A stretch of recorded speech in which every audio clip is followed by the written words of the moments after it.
Hello, everyone. Thank you so much for having me to speak to you today.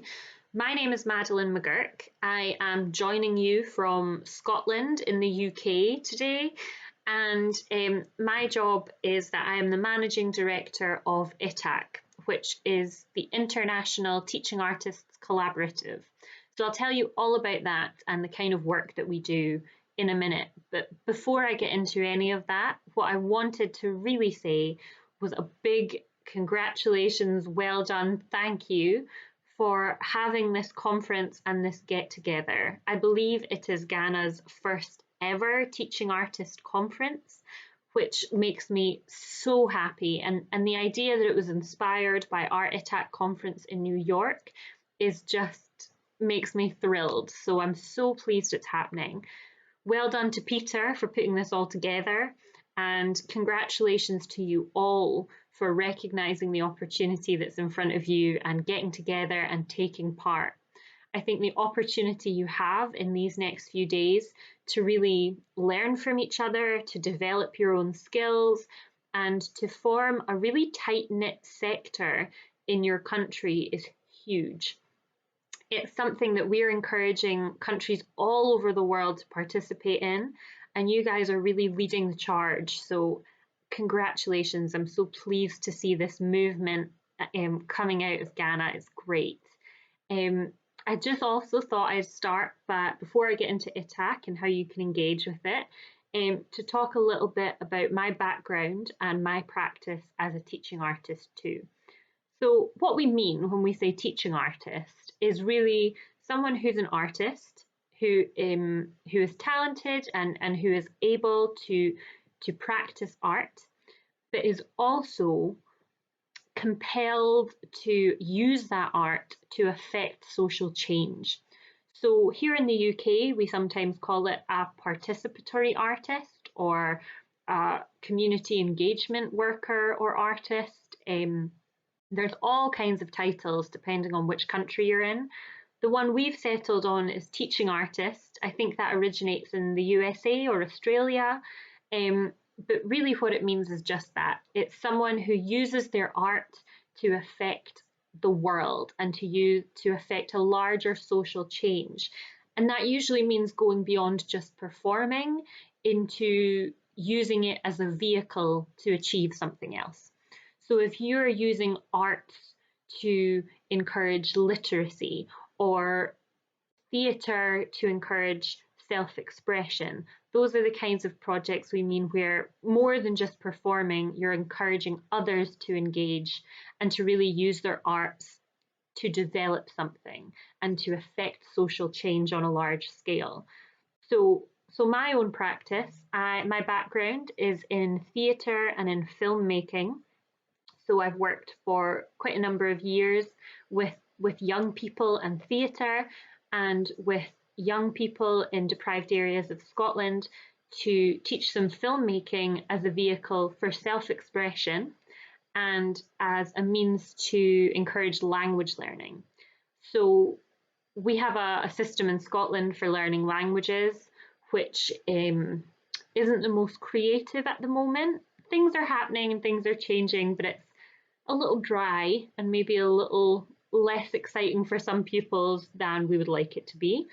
And so filmmaking was a way that we could counteract that, and we could introduce an art form to help people express things that they wanted to say visually while experimenting with different languages or languages that they speak at home or are learning in school, and really use those to tell a story. Because it's such a visual medium, being able to speak fluently in sentences isn't as essential because you can often tell a lot with just the images. So if you know the odd word or the odd phrase, you can use that in a film and still get your point across. So that was very much the basis of the project that I was running up until recently with high school kids, which here is roughly about 12 to 18 years old. So that's my background.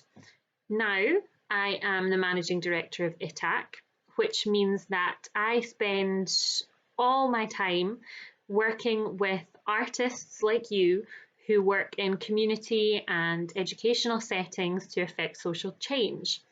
And the purpose of ITAC is to connect up all of these different artists and organisations who are doing this kind of work and create something larger, a larger whole.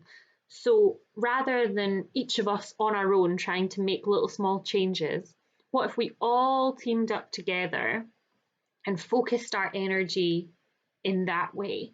And so that's sort of the ITAC ethos. Isn't necessarily for us all to collaborate on one project, but it's for us all to help each other make our impacts larger. So if I'm running a filmmaking project here in Scotland and I get a little bit stuck on something or I don't understand it, I can log on to the ITAC website, or I can join one of our think tanks or attend a conference and meet people doing filmmaking projects from 10 other countries and think, how are you doing it? How did you make this happen? And that's really what we're trying to achieve. I think when we're all connected and we're all learning from each other, the potential and the growth there, it can be huge.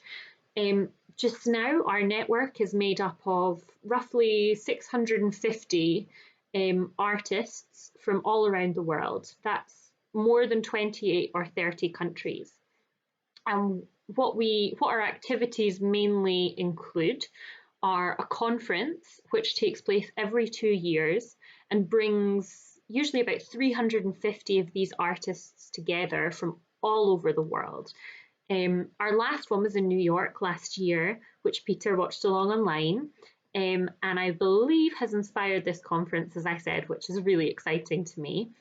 And our next conference is going to be in Korea, in Seoul, which will take place in September 2020. So I would invite all of you to sign up to our mailing list, which you can do on itac-collaborative.com. And that will mean that you receive all the information about all the activities that we do. There are too many to explain in one short video, but these conferences are a big one. Around about January, I think we're going to be publishing calls for proposals for people who would like to present at that conference in Korea. And I would love to have some great, exciting work from Ghana proposed that we could look at. Other than that, in probably a couple of months after that, you can register to attend. Next year's hosts, I should say, are Casey's, which is a government agency in Korea who are going to be hosting the conference in partnership with us, with ITAC. And they will have bursaries available, they will have grants available for people attending. So if that's a barrier to participation, don't let that hold you back. You can still register and you can still apply for a grant to do that. So the conferences are one thing. Another is that we host monthly online think tanks. Our first ever actually was hosted in Ghana, and they take place online. So you can join no matter what country you're in, they're totally free. You just register with me, I sign you up, and then you take part in this conversation each month about projects that are happening around the world, and they're on all sorts of themes. Social engagement through crafting was one, that was hosted out of Scotland. We had playback theatre, that was hosted out of Uruguay. We had rehabilitation and dealing with trauma in theatre, and that was hosted out of the USA. So it's really international, it's a global network, and it's a group of people desperate to share their expertise and learn from each other. If that sounds like something you would be interested in, please do go onto our website and register for our mailing list. We also send out newsletters every couple of months with opportunities for funding, with resources from around the world, with events that are happening, and all these different things you can use to connect to being part of that larger whole that we talked about at the beginning. Really what we want to do is make sure that anyone who is working in this way has the ability to connect to and learn from everyone else around the world who's doing the same thing. So don't ever hesitate to register, to get in touch, to share your news. If something significant happens or there's a new opportunity in Ghana or in another country that you work with, let us know, send me that information, and then I can share it with our colleagues in the rest of the world. I'm so delighted this is happening, and I really hope that you all make the most of these next few days that you have together. I said I was going to set you a couple of challenges at the end, so that's what I'm going to do now. So I think there's a real tendency, because we don't get to be in a room together very often as artists, to want to go into the room as the expert and as the person who knows the most about whatever art form you work in or whatever community you work in. So my challenge, one of my challenges, would be to not be that person and to instead be the person who is the most curious, or the person who asks the most questions, or creates the most connections with other people. That way, we learn so much more from each other than we do if we're the authority and let everyone else come to us with questions. I know most of you will know that, but I always think it's an important reminder when you're going into a conference. So that's one challenge. The other challenge is to go into these next few days with open minds and open ears and really think about what is the biggest thing that we could make happen from this conference. So with all of your talent and expertise and abilities that are there in this room together now, what could you make happen together? And then what do you need to make that happen? I think that's such a really important question. We're all artists, we all have all of these art forms and abilities, and we all have this desire to make a real change to the world with our art. So I can think of no better reason to have a meeting than to come up with the answer to that. But I would challenge you to think about those things, and I can't wait to see what you do with them. I'm going to be watching along on Twitter and on Facebook, seeing how you all get on. I look forward to getting some emails from you guys afterwards to hear about your learning. Hopefully you'll be interested to know about more conference details and think tanks. So I will stop talking and let you get on with all of that. But I'm so delighted. Thank you again and congratulations. And I can't wait to see what you do next.